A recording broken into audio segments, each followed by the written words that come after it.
All right. Good morning, everybody. 9:02 on Wednesday morning, March 16th. We're going to call the meeting of the Public Health Committee to order. I am not Jared Sanchez. I am Anita Lewis. I made Jared go on vacation just so I could take over the big chair today. So if we could do a call to order. Lewis, Here. Shepro, Strathman, Strathman here. Tepe, Trepro's here, uncharacteristically muted. We can only hope. We can only hope. Wallace, Silva, So is here. Sanchez. You have a quorum. Okay, thank you. I'm gonna need a motion and a second for the approval of the minutes from February 16th. So moved. Tepe. Tepe and Strathman second. Any questions or comments? Seeing none, call the roll, please. Lewis, Yes. Shepro, Trepro, yes. Strathman, Strathman, yes. Tepe, Tepe, yes. Silva. Silva, yes. Silva, yes. Thank you. Thank you. All right. The finance budget reports are attached. Any questions or anybody need to raise anything on that? Okay, seeing nothing. I don't have any notes about public comments. Okay, now on to what we all want to hear about. Tell us COVID's over and we're all healthy because it's sunny out. Well, I don't know about that, but we're living with it, right? Yeah. So our very first item is a presentation about mass vaccination recap. And I'm sorry, I'm Kathy Fosser, the interim executive director. I asked a small team from our department to assemble a presentation for you all today about King County Health Department's emergency response regarding the COVID-19 vaccination implementation mitigation strategy. Ooh, that's a hand. So I think it was important for us to look back at where we were and, where we are now. This layered mitigation strategy, like others such as contact tracing and case investigations, is very labor intensive. But it was so very critical. All the joint efforts of support and hard work was essential, displayed by the King County Board, King County Health Department employees, MRC volunteers, various King County departments, and most importantly, 2 community partners. While this presentation today represents a community coming together, I want to thank my hardworking King County Health Department teammates, as you truly were and continue to be the backbone support to make the vaccination efforts thrive during very challenging and stressful moments. So without further delay, Erin, Katie, Laura, and Teresa will now take us on a quick trip down memory lane of our COVID-19 vaccination distribution throughout King County. Yes, thank you, Kathy, for that warm introduction. And also thank you, Kathy, for inviting us here today, and board members, Public Health Committee, esteemed colleagues. We are very excited about this. We are very grateful for the opportunity to come and. Excuse me, would you state your name first, please? It is Aaron Stevens. I'm the emergency response supervisor. Thank you, Aaron. Got it. So I'm very excited to be here today, as the other presenters are. And like Kathy said, we're the ones presenting here today, but this is representative of a lot of people, a lot of agencies, a lot of work that went into this. Truly blood, sweat, and tears, all 3 of these went into this. The KCHD staff, early morning vaccine transfers, nonstop vaccine drawing, wonderful nurses, wonderful staff that did translation at the sites, have put in countless hours, been working overtime for 2 years straight. And loved it all, and they never wanted to give up. We had hardly any turnover during that entire time, and everybody's kept the same spirit, which is this is what we're called to do, and we're pleased to be able to do it and serve this community. So this really is dedicated to them. So we'll dig right in. So we want to keep this relatively brief because it's a lot that happened, but we want to make it digestible for you all. So we broke this into 3 segments. We've got the planning phase, which ran from approximately August of 2020 through December of 2020, although planning, of course, went through the entire effort. The second would be the response phase and the summary and dedications. So we do want to make sure that we acknowledge all of our partners again.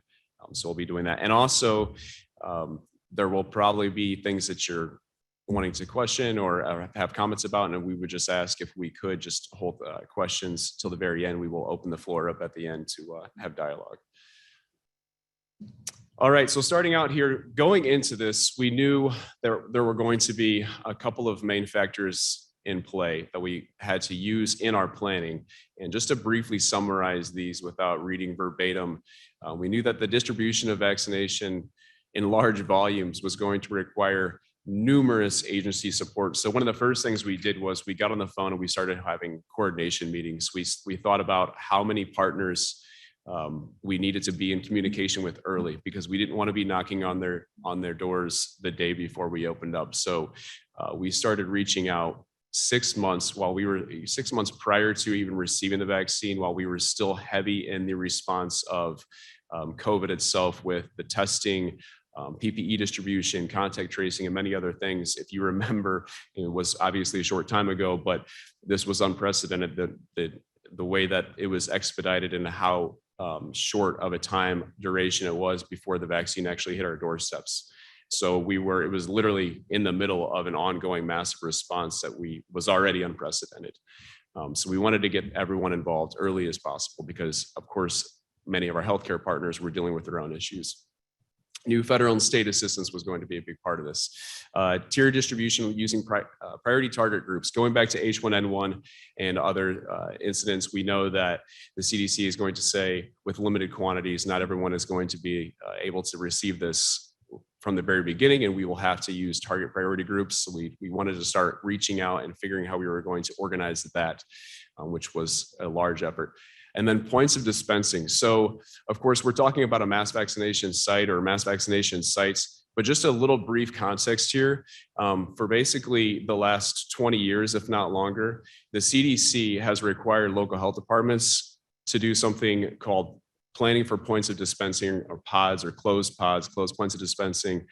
We are required by federal mandates, federal funding that we receive to support everything that we do, to have agreements in place with large venues throughout the facility or throughout the county, and also agreements with multiple nursing homes and entities that have the ability to distribute the vaccine themselves. So what we were doing is making sure that we had a large diversity of venues to be able to distribute the vaccine through. That's what we initially started off with our main focus, because that was the requirement. That has been the requirement for 20 years. It's really only been since COVID that all changed, that the federal government said, we need true large venues, we need united centers and large arenas to bring through the amount of people that are going to want this vaccine. That all happened during COVID.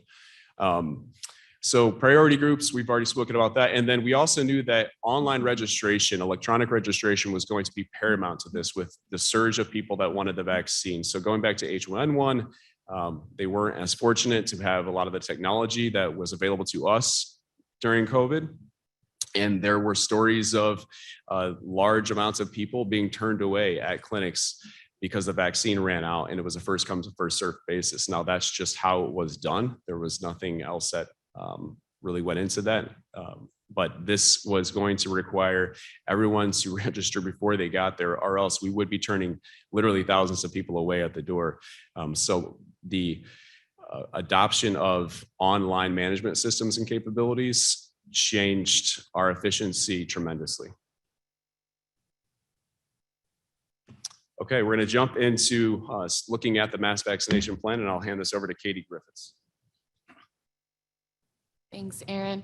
So beginning with August, this is August of 2020 that we're looking at right now. Please tell us your name too. Yes, I'm sorry. Thank you. Katie Griffiths, Emergency Response Coordinator. Thank you, Katie. Thank you. So in August of 2020, we finalized the mass vaccination plan. So August of 2020, approximately 6 months before the vaccine rollout, the plan was finalized. On the screen, you'll see the main parts of the plan. We had the public information planning, resource planning, point of dispensing planning, and training, right? Because it's not only about the point of dispensing, it's about the training that goes into it, everything it takes to support all of the sites, and obviously the advertisement of the sites for the general public. Aaron?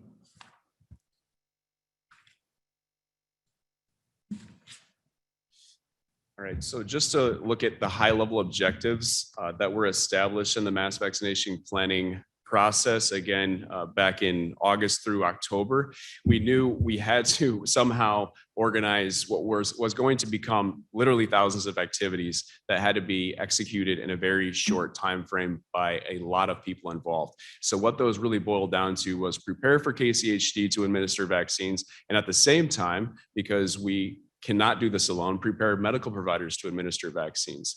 And you would think that medical providers, having been used to being in the medical practice and having medical practices in hospitals, would be basically like flipping a light switch for them to start holding mass vaccination clinics. But the truth is that people don't really go to the hospital to get vaccines. They might take their child to a pediatrician, and you might go to get your flu vaccine from your primary care provider, but nothing like this. So the storage requirements they needed help with. The ability to plan for large surges of people and large demand, they needed assistance with. The Illinois Department of Public Health very early on, and to their credit, because it was the best decision, decided that local health departments had to be the main coordination entities for distributing the vaccine within their counties. They just decided that they could not do that because the local county officials, the local county health department are aware of their partners. They know their partners' capabilities. They know who's there, and we interface with them the most. So all of the interfacing, all of the coordination for deciding who gets how much vaccine and what their abilities to distribute that, and all the technical requirements to go into that, all fell on the county health department at the same time as we were preparing to hold our own mass vaccination clinic. So these were two very, very large tasks that were placed on us simultaneously. Build vaccination capacity. So that really boils down to venues and people. So bring in as many hands as you possibly can and look at where you're going to be strategically setting up mass vaccination sites. And then, of course, distributing the vaccine, the training that goes into that, the cold chain requirements, which Laura will speak to a little bit later. But this really all boiled down to a lot of work that I've represented here in what's called a work breakdown structure. So if you're familiar with project management standards, this is something that you'll see in that. I didn't put this up there for you to be able to read. We have all this information available that we'll gladly share with you, but this is just a quick visual representation of what this all boiled down to. And so really what it came down to was public information, resource planning, resource and equipment planning and procurement, closed pod partnering, which means, again, partnering with all of the entities that can distribute the vaccine themselves, because you need this going out the door as fast as possible. So that means your congregate care facilities, jails, nursing homes, and all of those types of entities where you have people already in the facility and you have medical care practice staff there that can administer that vaccine. So getting agreements in place and preparing them to receive the vaccine. And then, of course, training, a never foreseen amount of training that had to be developed that was literally just in time, which is a term we use for training people the day that they come to a clinic, that Teresa Knopf and Laura Barrett were largely heading up with our Medical Reserve Corps and others. And I just, again, put this up for a quick visual representation of how we as the health departments and some of our partners organize. This is what's called the Incident Command System. This is an organizational chart. So in the National Incident Management System, which is something that FEMA administers at the federal level, this is how you organize staff when it comes to an emergency response. So essentially you have a lot of people with regular day-to-day duties, and then how do you flip that over so that now they're plugged into an emergency response effort? And this is how we organize this. And this was set up way back in March of 2020, before actually January of 2020, before we even had the first case here. We had to activate incident command system, the King County Health Department Incident Command System, on I believe it was January 19th, and began holding daily operational briefings along with partners from other health departments, the city of Chicago, IDPH, and many others to prepare. So this was in the works for a long time before the vaccine hit our doors. All right, I'll turn this back over to Katie. Thank you. So picking right up where he left off, talking about training. So in September of 2020, we were told that the initial planning assumption was to be ready to administer the vaccine by October 1. We know that this was not what ended up happening, but this was the planning assumption that we were working under. So during September, we were heavy underway, organizing with all of our partner organizations and getting ready to be that sole distributor in the beginning. Initially, Operation Warp Speed had not been initiated yet. And so if anyone's unfamiliar, Operation Warp Speed is what allowed the pharmacies to go into all of the long-term care facilities and the skilled nursing facilities and administer those vaccines to that highly vulnerable population as their own private entities. So meaning we were not the ones in the nursing homes, which allowed us to focus on the public, which allowed us to stand up the mass vaccination sites in a quicker time frame. So in September, we didn't know this yet. We thought that we were still going to be in control of the vaccine as far as distributing it to all of our long-term care facilities. So we made contact with over 70 of those healthcare facilities to identify them as close points of dispensing. And when we're talking about identifying these facilities as close points of dispensing, we're talking about staff counts. At that point, they had not, IDPH had not adopted anything from CDC and ACIP yet stating who had priority to the vaccine. So we were following previously written plans where under the assumption is you look at staff counts, you look at family counts of the individuals who work there, you look at the individuals who live there. So we were collecting all of these figures. We were also looking at the capabilities and the equipment that these facilities had. Could we hand them the vaccine and then take it from there? Would it require more hands-on from us actually being on site, doing training and helping with the actual administration? So this took up a large portion of September, but in the meantime, we're still going out and surveying all of those large sites to find and identify ones that would work throughout the county that would be accessible to everybody in the county once we started the mass vaccination sites. Additionally, we were coordinating with our EMS systems throughout the county. There was an expanded scope of practice signed by IDPH, which would allow our paramedics and our EMTs to administer the vaccine. So we began working closely with our EMS systems, who would then write the training plans, which would be approved by the state. And then they would put all of the paramedics and EMTs through this training to allow them to administer, which they became some of our main hands in early mass vaccination sites. Moving on to October of 2020, we were still training. We did receive word that Operation Warp Speed had been initiated at this point. And so we were again contacting all of those healthcare facilities, but this time what we were doing was we were enrolling them. So the CDC reached out and gave them the options. These are the pharmacies that you can choose to work with. But we went through and we called every single one of our long-term care facility and our skilled nursing facilities, and we verified their choices as to who they wanted to partner with. And then we sent that back up to the state so that they could send it to the CDC, and King County had 100% uptake rate of every facility that was eligible, did enroll with a private pharmacy, and were among the first facilities to receive vaccine in King County. In October, we were also doing hands-on training, preparing for mass vaccination. Early on for mass vaccination, one of the key themes brought up was drive-through clinics. This was an idea because the families would stay in the car, it would maintain social distancing. So plans heavily focused on this in the beginning. As we know, this is not the route that King County took, but we wanted to prepare for it. So what you're seeing on the screen is actually pictures that the King County Health Department, in partnership with the King County Office of Emergency Management and the Medical Reserve Corps, held a drive-through flu clinic at the health department to practice how we would actually administer to these cars, to time it. How long does it take for a car to get from this point to this point and for you to actually administer your vaccine, right? Because that's going to tell us how many hands we need and what our throughput's going to be in our 9-hour operational period, which is what our clinics generally ran for.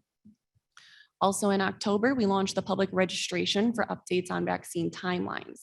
So everyone knew the vaccine was coming. Everyone was eager to receive it. We were being inundated with calls and emails. So this allowed the public to go online to canehealth.com and register themselves to receive the information. This was not a registration for the vaccine. It was a registration to receive information on when they would become eligible for the vaccine.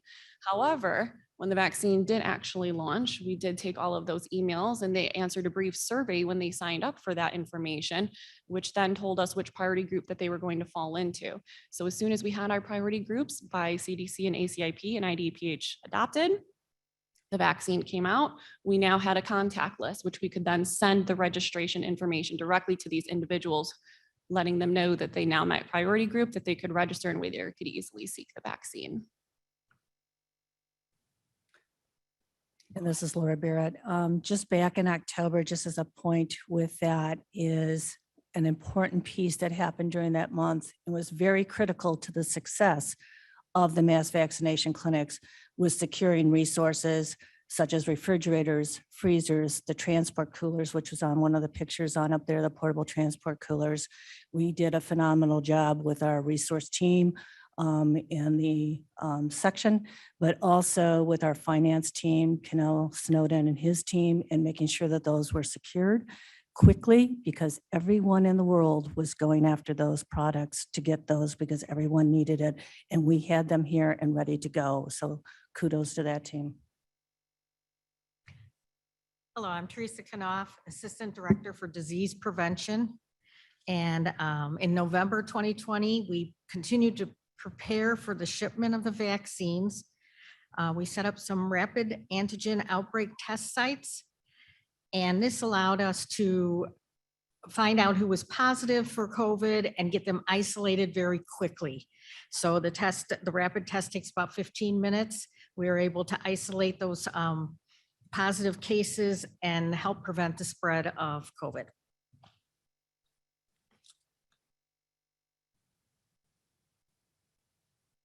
Thank you, Teresa. And just to go back one here. So something to point out, and I know that it's kind of been brought up that we were receiving a mass amount of calls and emails, but it's really hard to explain what that was like, because it was almost like being in war. We were getting so many phone calls and emails that it was causing such an amount of anxiety. You could not function.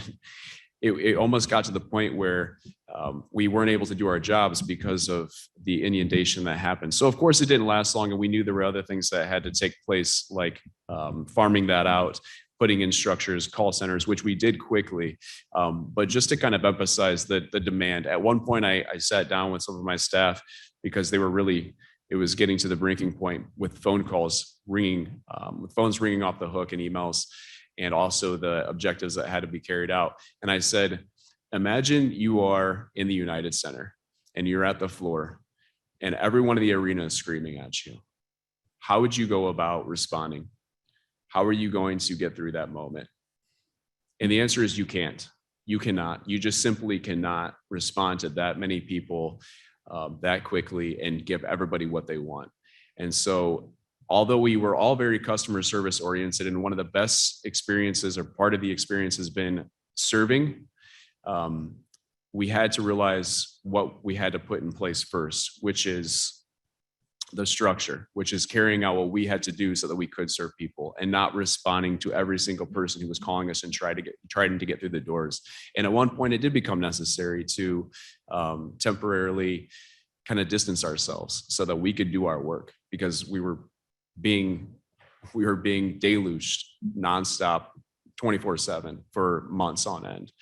So I think one of the turning points for us in our ability to succeed was that we did find ways to distance and accomplish what we needed to accomplish so we could get it out there. And come January, that proved very effective because we were one of the first counties in the state of Illinois to open up a mass vaccination site, to the point where we had many individuals coming from Cook County and surrounding counties because they couldn't get the vaccine and they were hearing that we were the ones that were open. All right, so getting into December, at the same time, we were planning for the initial shipment. So Pfizer was a very complicated vaccine from the beginning. It's become less technical or less challenging over the last year, but with the cold freezer requirements and the temperature requirements of that vaccine, it had to be delivered in certain periods of time. So went into daily operational meetings with the Illinois Department of Public Health and our staff and Laura and Teresa and Katie and many to really talk through with the hospitals how this was going to look. And it wasn't just once. This was the first shipment that came December 16th, that involved a great effort between us and the Office of Emergency Management, and the Kane County Sheriff's Office was integral on the delivery of that vaccine, which all these vaccines were delivered on time and within the required temperature requirements so that it could be safely administered. And what a day that was.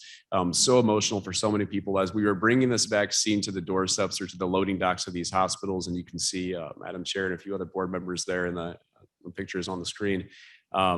We had nurses crying.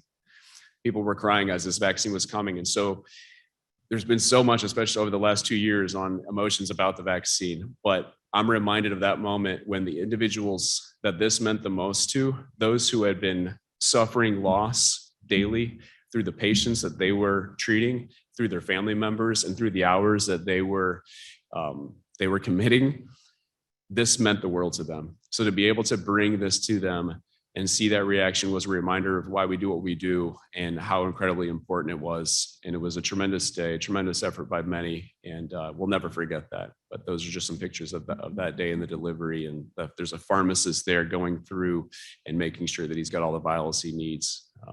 So I'm going to move on. We also, in this same time, we were, of course, continuing to plan for the initiation of our mass vaccination site. So we had secured Kane County Fairgrounds, which was another tremendous partner. They really came in and helped us pretty significantly by offering their facility at an incredibly low cost, practically nothing. You know, they lost money on that deal.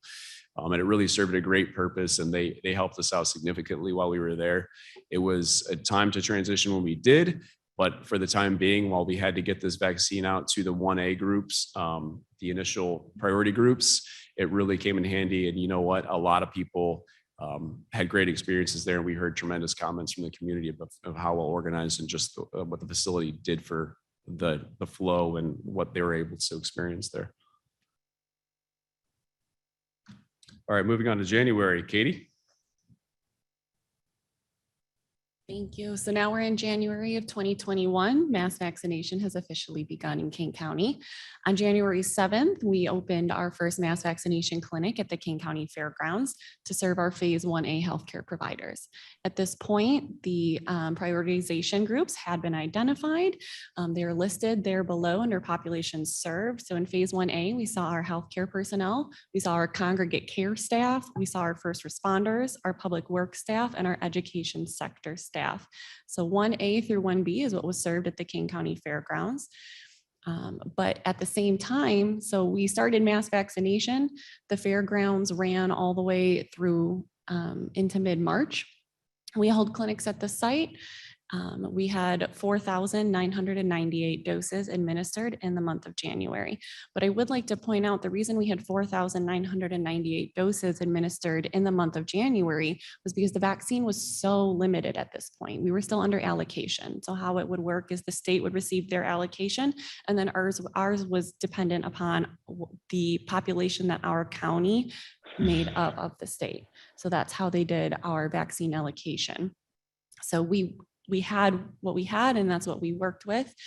And at the same time, the Kane County Health Department was distributing the vaccine to our other healthcare providers. Direct ship had not come on board yet. So the vaccine would come to us. And as we were running mass vaccination clinics, we also had to be responsible for getting this vaccine to the other healthcare facilities so that they could vaccinate simultaneously and get more shots and more arms as quick as possible throughout the county. I would just like to call attention to the agencies initially involved in the fairgrounds. So we had our Medical Reserve Corps, which were some of our primary staffing of the clinic. The Medical Reserve Corps is a completely volunteer organization made up of both clinical and non-clinical staff. They staffed all positions at the fairgrounds. Our King County Sheriff's Office not only provided EMS services, but also security of the site and of the vaccine. The Kane County Office of Emergency Management also provided security and traffic control of the site. Information technology, thank you so much for getting us on board there and hooked up with all of our tech and our municipal fire departments. Our municipal fire departments were amazing partners at this stage. They really were. Not only did they come out to provide EMS, they provided ambulances and they provided vaccinators. And they loved doing it. If anybody saw the fairgrounds at this point, it was a contest between them who could vaccinate the most people. And you're talking about paramedics and EMTs who just worked a 24-hour shift, got off shift, and then came to vaccinate for us for another 9 hours. So they were incredible partners, as were our education facilities, Aurora University, Elgin Community College, Waubonsie Community College, NIU gave us their nursing students. Waubonsie gave us their HIT students to come and fill non-clinical roles for us, and Amita Health were phenomenal partners in sending us additional nurses to help vaccinate. So we could not have enough hands at this point. One of the main benefits of this site was to have the layout, which was really important when we were devising the site. We used universal flow, meaning you come in one door, you go out another. If you think of it back at this time in January, we didn't see people too much. We'd spent that holiday season right before then home, not visiting with family. This was the first time in many, many months since March that people were gathering with that many people around them. So it was extremely important, because the vaccine was very new out, that no one stayed at any one spot during the transfer process going through of the clinic more than 15 minutes within 6 feet. So we constantly kept the flow going. So that was a safety measure for both our staff, but also for those coming to the site, but also for the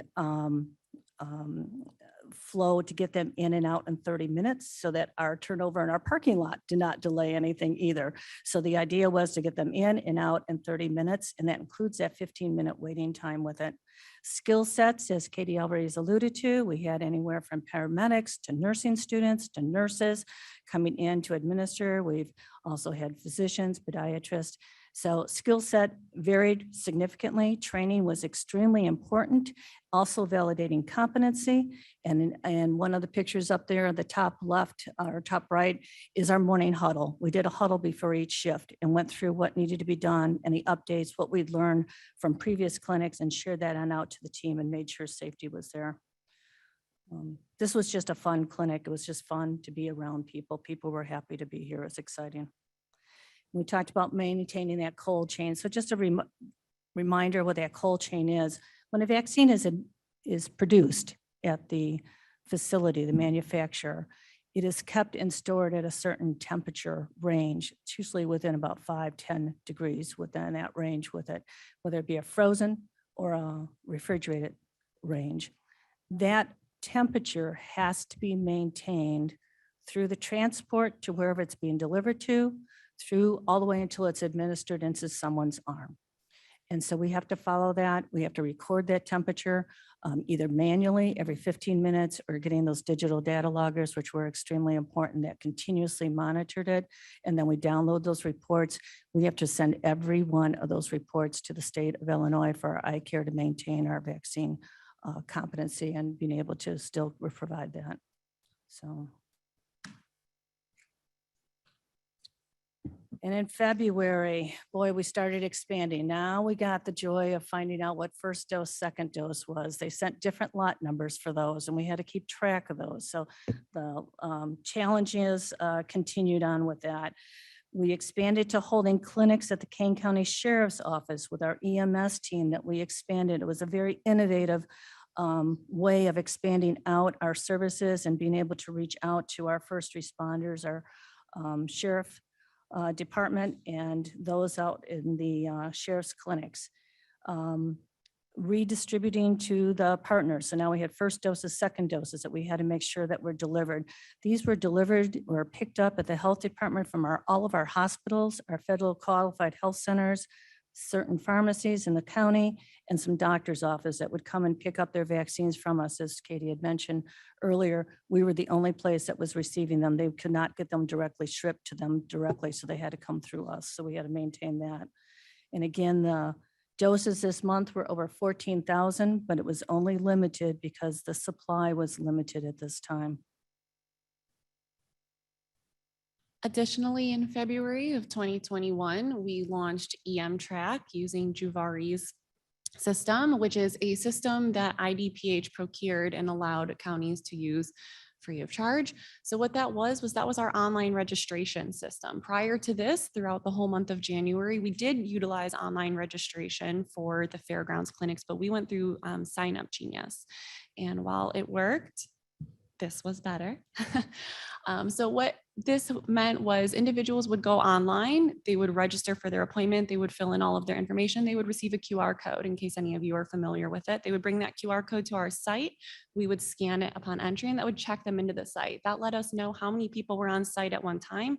We could track how long it took for an individual to move through the site. And then also, once they had received that vaccine, we scanned that QR code again and it automatically uploaded that patient information to iCares, which is the state's registration system for vaccinations. And it took a load off of our data entry team. Prior to this, our data entry team took every single consent form for every single individual who was vaccinated and manually entered it into that state system. And that had to be done within 24 hours of receiving the vaccine. So this was a massive undertaking for data entry. So this did help alleviate. So one of the biggest wins, go back real quick. I'm going to make this very brief. So one of the biggest wins, I think, of the entire process, and one of the best outcomes for us was around this timeline when IDPH, CDC and IDPH finally allowed for the 65 plus population and the immunocompromised to begin to receive the vaccine. So of course, the emphasis was on 1A and priority groups because people that take care of us need this vaccine, and that was very important. But wow. We know that there were some people in this risk category that were waiting for it and that needed it. And for us, this was when it's between the day that the vaccine first came in and this point, this was that second day about this timeline where this became very, very meaningful for us. And I want to just acknowledge Michael Isaacson and the work that he did coordinating with these associations, our Senior Service Association, Gale Board and Library and Age Guide, because he was on the phone with them night and day, going back and forth, and they were assisting us in getting these individuals registered because, of course, it was a major hurdle for a lot of individuals to use the online management system. So it wasn't like we just put that out there and said, you're on your own. We made sure that we were assisting those who needed assistance in every way that we could. And Michael Isaacson was a major part of that.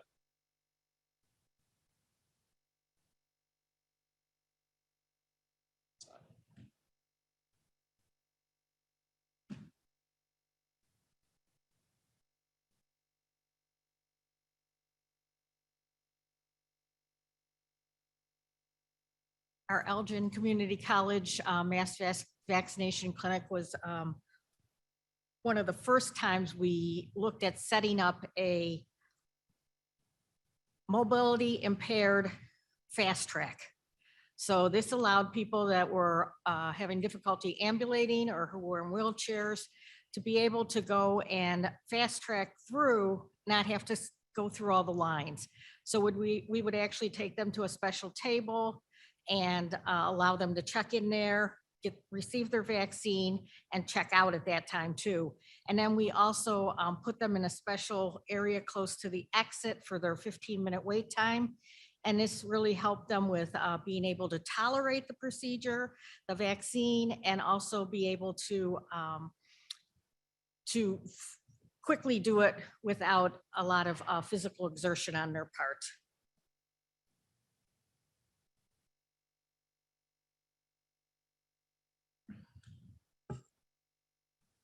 And then into March, we mobilized supplies and set up for multiple sites. Continued to be challenging because in March, we were going between, we finished up at the Elgin Community College site, we were back at the King County Fairgrounds, we were back at Mooseheart, and we had this mobile group of this huge effort to move things. And to be able to sustain that, it was becoming more and more challenging as we knew the limitations were going to be opened up as more groups were going to be coming in, and we still had lots and lots of people yet to vaccinate. So that was becoming a reality during this time. The volumes increased significantly during this month. You'll notice that the throughput was 25,000 during this month, but the throughput for a total of 1,857 vaccines administered at that point was our highest one-day amount we had ever given. And that was before the National Guard came in. That was just with our volunteers and just with the Health Department, the MRC. So, and that amount still ranks it as our highest day ever. Within highest one-day volume. Go ahead, Aaron. These are pictures of the Moose Heart site. Fantastic place there and a great coordination collaboration with that group too. Yeah, like Laura might have said, this was a pretty pivotal moment for us too. Of course, this was at the same time as we were prepping the KVAX hub for activation, actually the very following Monday. I believe this was on a Friday, so are very close together. But this site was a wonderful site. It was great to work with the individuals at Moose Heart and the staff over at Moose Heart. They were very caring for us. And we hit our highest peak throughput here. I think Laura mentioned this.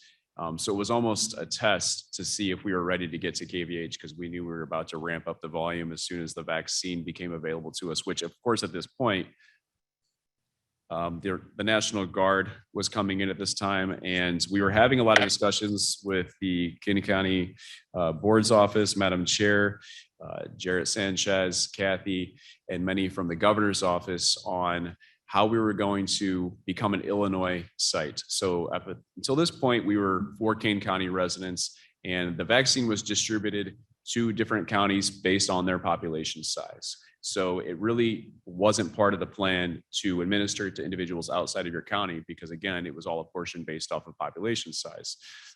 And we weren't getting the most. Cook County was getting more than us, DuPage was getting more than us, et cetera. When we got to this point, essentially, we realized that we had a really good model, and individuals from the National Guard and the state and teams were actually using us as an example county to come and kind of look at our model and then try to replicate that. So they would come meet with us, look at our site, look at the way that we had staffing set up, the way that we were using the online management system, and they would go and replicate that at other arenas like the DeKalb location, for example, and the Cook County locations. And we decided we could become an Illinois vaccine site. And so, of course, Madam Chair was pivotal in that. And what that really meant was we were going to receive staffing from the National Guard more so than some other sites. And we were going to receive more temporary staffing, on-call nurses and LPNs from the state of Illinois contractor nursing. But we were also going to receive any vaccine that wasn't used in other locations. So it's not like there was an influx of vaccine that was sitting for Illinois mass vaccination sites, but what they would do is say a site in Southern Illinois was no longer in need of their vaccine. As soon as they could, ship it up to us, and we would receive that vaccine because now we were seeing residents from around Northern Illinois. Now, of course, we continue to serve about 75% of Kane County residents, or 75% of the individuals coming through were Kane County. And then, surrounding counties after that. So it really, in the end, it worked out very, very well that we were able to receive those resources and that additional vaccine. But this is about that time that it changed. And just to memorialize these great events, these are some pictures taken from the opening ceremony and those involved at the site. Again, so many partners involved. And a lot of people working on this, many Kane County departments, information technology, I know has been mentioned, building management, procurement. People sat around the table and said, whatever it takes, whatever you need. And for me, that was one of the most rewarding parts of this project, is just to be able to work with people who were dedicated to the mission, would put in however much time and effort it took to get the job done as quickly as possible. And it was stressful, but it was necessary, and people came together and were their best.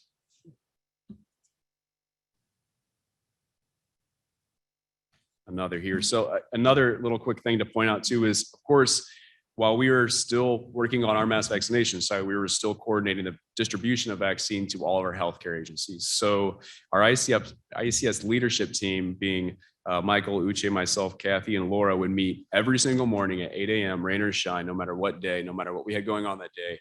And we would continuously assess where our vaccine was, how much was coming in that week, how much we had on hand, the expiration on it, any technical details that went into that. And then who needed it. So who was getting theirs out fastest. So we wanted to, of course, work with our partners such as VNA and our hospitals, all 5 hospitals. We coordinated the distribution of vaccine to them. They literally came to us and picked it up, or we took it to them. All of our medical providers, meaning independent practices that became COVID-19 providers, which we had to help them get enrolled into the process and then coordinate their distribution of vaccine. So we were taking care of that every single day while all of these things were going on. So again, Uche, pivotal in this, Kathy led this, Michael, Laura, just never ending work, but a lot of people got vaccine faster because of the work that they were doing.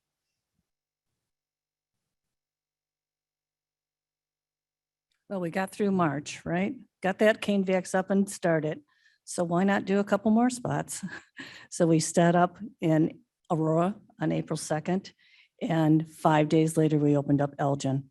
So phenomenal work and getting 3 sites now, expanding out with additional National Guard coming in, additional agency nurses coming in that had varying levels of skills that needed to be trained, and then also validating on competency because we wanted to make sure we were safely administering these all the way on through. This was a logistics, expanded on out, supported this with supplies, consents, EUAs, everything that was updated, and getting those moved to the right places at the right time, along with the staff that needed to work with nurses from all over the country that came in to support this and that were brought in, along with our National Guard support. I'm going to the next one. And just a great collaboration. At this time, starting at the end of April into March, April, and May, we were doing some mobile clinics starting out at that point with them, even before the county or the state even kind of started with that whole process. We were doing some trailer parks down in Montgomery. We were doing senior services out in Aurora. So areas that we were moving on out.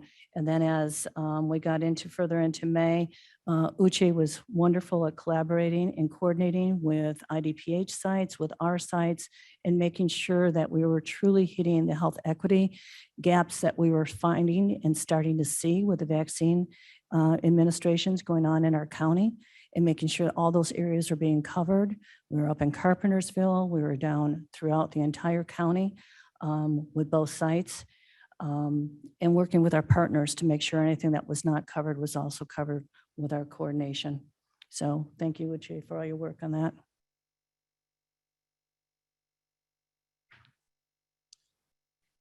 With the approval of the CDC and the IDPH, we began giving pediatric doses, which was a very exciting time for us. These are children 5 to 11 years old.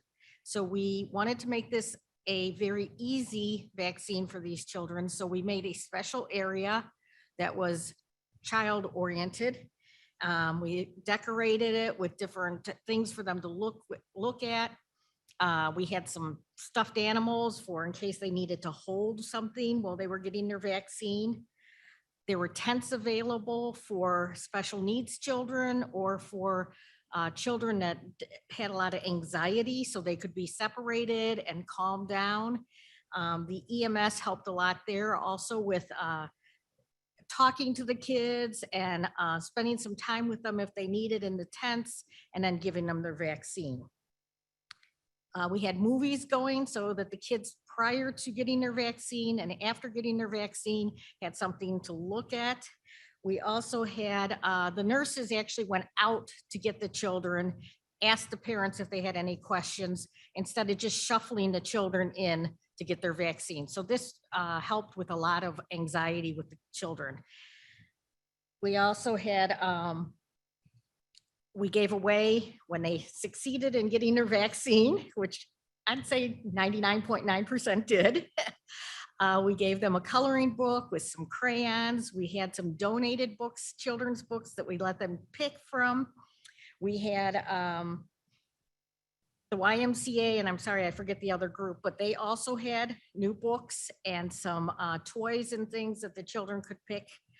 And we just made this a very easy vaccine for them.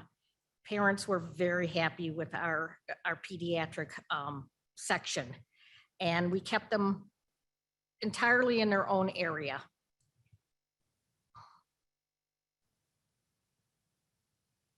Okay, as Teresa briefly mentioned EMS, we just want to send out a huge appreciation to our EMS. So for all of our mass vaccination sites, whether it was a community clinic or one of our static sites, we had EMS on site, generally 2, sometimes 4, it depended on the throughput of the day. Our EMS gave over 14,000 hours towards the response across all 3 of our static sites. That includes Carpentersville, that includes the fairgrounds, any site that we were at, we had them.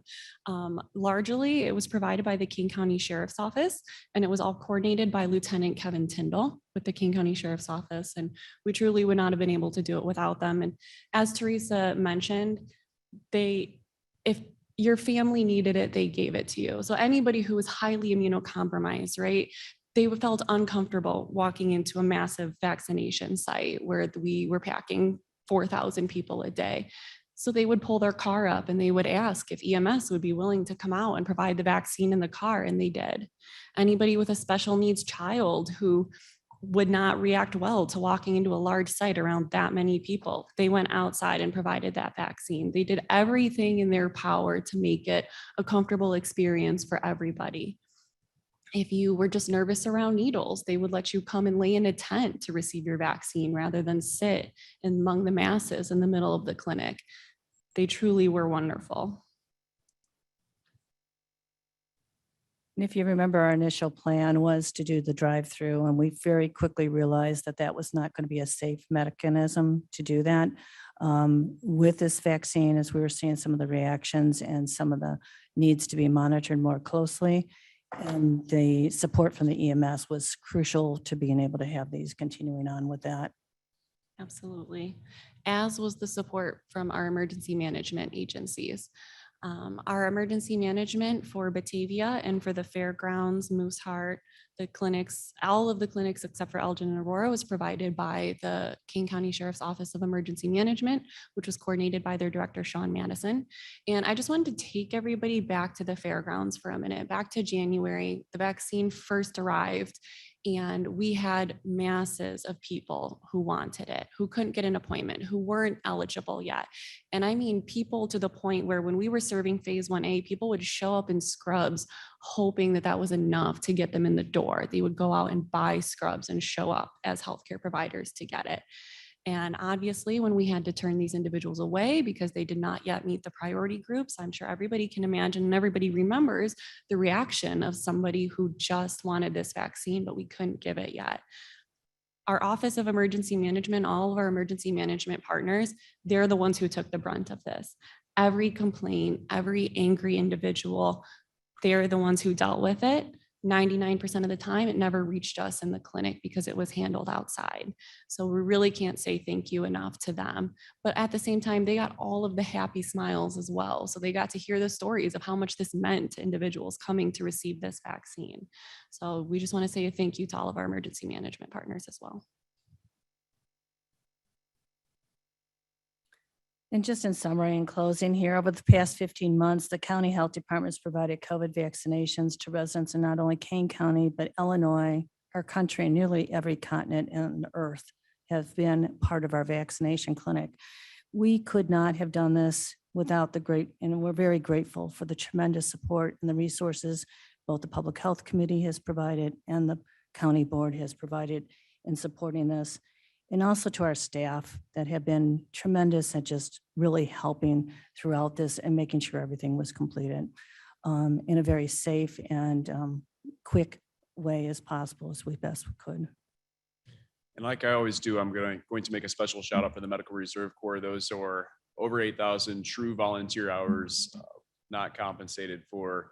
And they provided, along with the Office of Emergency Management and Sheriff's Office, provided what came to be why it was so successful because of the customer service that was really provided to the individuals coming to see us.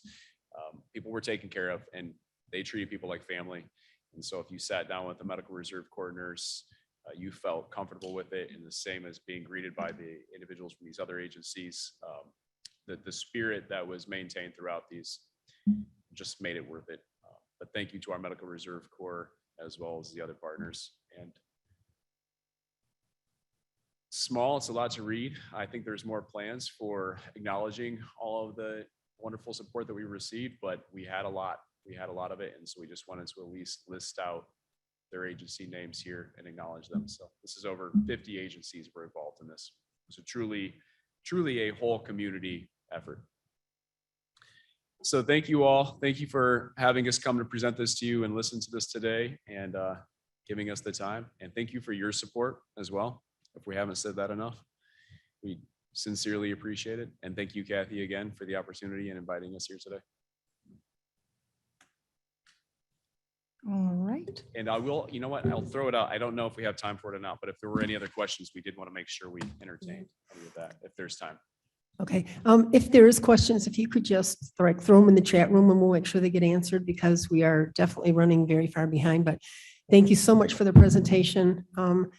I know myself, I did not realize everything that went into this. You know, I remember sitting in this seat in the very beginning, hearing about, oh yeah, there's this coronavirus over in China, and we had no idea if it was or wasn't going to really affect us. And now here we are today.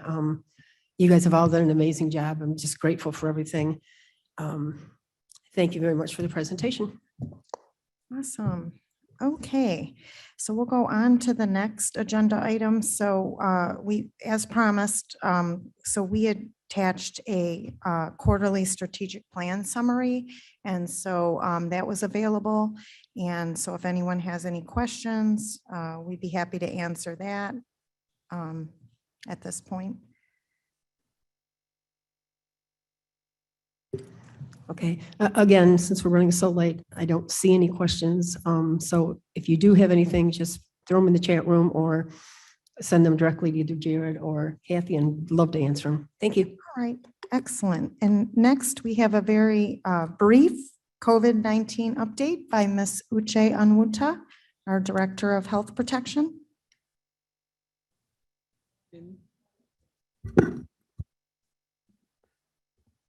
Good morning. This will be very brief. Let's get this. Okay. So as everybody has heard, we pivoted from how we classify the transmission to community level transmission. It used to be community transmission, and now it's community level. So basically, I'm not going to go through all this, but the fact that the number of cases have reduced, and for that reason, we're more interested now as we're approaching the endemicity. We're more interested in the impact on the hospitals, the severity of the disease, and those who end up in the hospital, impacting the hospital system. So that's why we pivoted to the new community level. Basically, just to cut it short, is if we're fewer than 200 cases per 100,000 in the last 17 days, if we have a case rate less than 10 per 100,000, and we have less than 10% of our inpatient beds occupied by COVID-19, then we're in the low capacity. And guess what? King County is low community level. That's why we don't need masks anymore. I'm sure Ms. Lewis is happy about that, and so am I.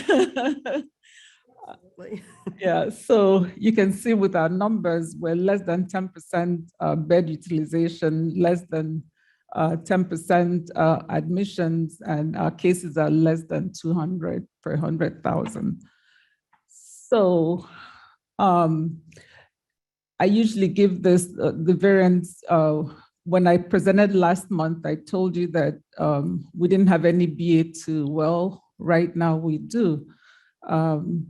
So I broke down Omicron, the BA1 and BA1.1, and then separated the BA2, which is considered Omicron, but just to show you that we have a few cases, and we're getting more of those BA2 cases as we speak. This is our vaccination for King County, total 66.6% of our total population vaccinated and 71% of 5+ age vaccinated. So it's trying to get it done in 5 minutes or less.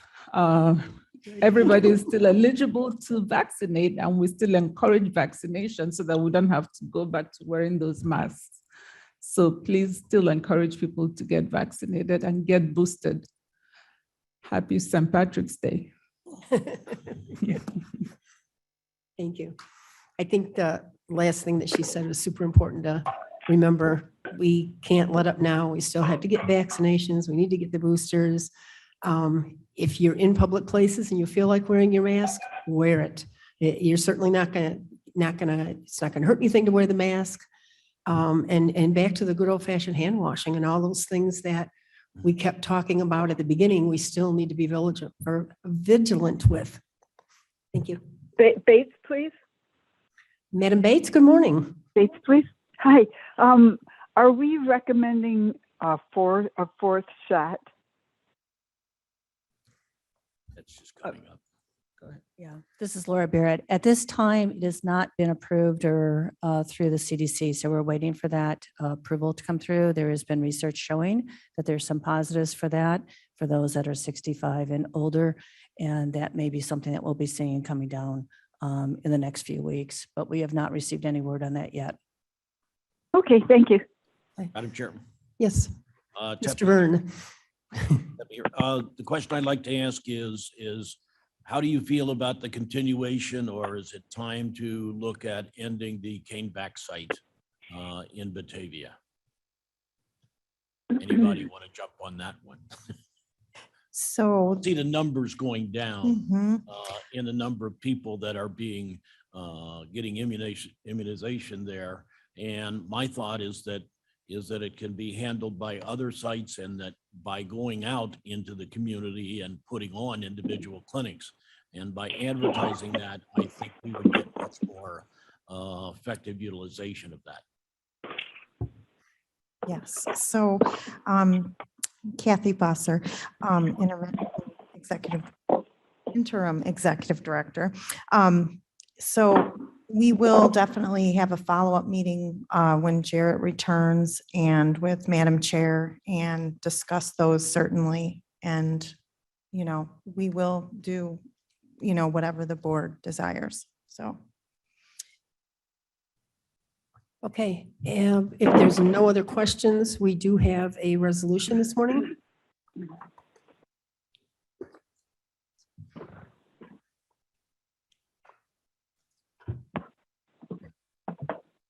Okay, resolution is the authorization acceptance of the fiscal year 22 NACCHO MRC RISE grant agreement. I need a motion and a second, and then we can discuss. That would be Tepe and Tepe Strathman. moves. All right, do you want to discuss this? Good money. Sure. So this will be something to enhance our MRC program. And just real quickly, like one of the important things that we have is, as you know, we have medical staff, and they require continuing education, and we'd like to be able to offer continuing education credits for them. And there's expenses to that, of course. So we feel it's very important that we continue. The MRC was very strong for us, and we want to continue to do what we can to enhance the MRC program. So this would give us that opportunity. And a good job in continuing to look for funding sources. Thank you. Oh, great. Any other questions before we call roll? Okay, seeing none, roll call, please. Shepro? Strathman? Strathman, yes. Tepe? Tepe, yes. Silva? Silva, yes. Lewis? Lewis, yes. It passes. Okay. All right. If there's nothing else for the health area, let's move on to animal control. And Brett is somewhere. I'm still here. Oh, you are here. Okay. I thought you were on a cruise somewhere. No, this next month I will not be present. I'm taking my Okay. first vacation in 3.5 years, so I'm very excited. I will be going. And how dare you? The only thing I have this month is that our first vaccine clinic will be April 23rd. It's still going to be drive-through style to ensure that we still keep everybody safe. We'll be assessing that moving forward if we're going to bring them back in or if we're going to keep people through the drive-through style, because actually it is very efficient and it moves animals through pretty quickly. Other than that, I don't have much to present this month, but I'm always available for questions, answers, anything I can do for anybody. Okay, awesome. Any questions for animal control? Madam Chair Gums. Yes, Michelle, good morning. Hi there. Just a really quick question for Brett. I noted that we're in need of some dog food there. Is there anything that we can do to help with that effort? Yeah, we put out a call to our online community to, if anybody's able to donate closed bags of food. We don't take open. That's for the safety of animals we bring in outside. Anybody that's willing to donate some food, we're always appreciative of that. Our biggest need right now is dry dog food. The main brand we feed here is Purina, but of course, we're willing to accept anything that this kind, wonderful community is able to donate to us. Excellent. Thank you for sharing. Thank you. Yeah, thank you for sharing. I assume you'll also take cash for that. Of course. Donations are always accepted. Yes. Madam Chair, Shepro. Go ahead. Good morning, Yeah, Ken. can I be recorded as yes on that last roll call? Absolutely. Thank you. Do you want to adopt a dog? I have cats. Okay. All right. Anybody else? Okay. Moving along then. Thank you very much, Brett. I have no old business. Need a motion to place reports on file? Tepe moves for unanimous consent to place reports on file. Okay. Strathman seconds. No Any objection objections? to the, Okay, then the reports are on file. No executive session, no new business, no public comments. But before we adjourn, I do have one quick thing. Last month, a couple of us asked for a demonstration of the iris system, and there will be a video coming out on that will be available to us. They just got a little behind because, I don't know, they do other things at the health department. So, but it will be forthcoming. I also had a chance to listen to the youth forum last month and listen to the mental health concerns of our high school students. And it scared me a little bit because there's so much anxiety and depression, and a lot of it's like in family members, and then it translates to these students in school. And we always, tend to think of high school kids as carefree, but it's really not that way. So I'm hoping after COVID, we can really start getting back and focusing on our mental health needs in our community. So just my opinion.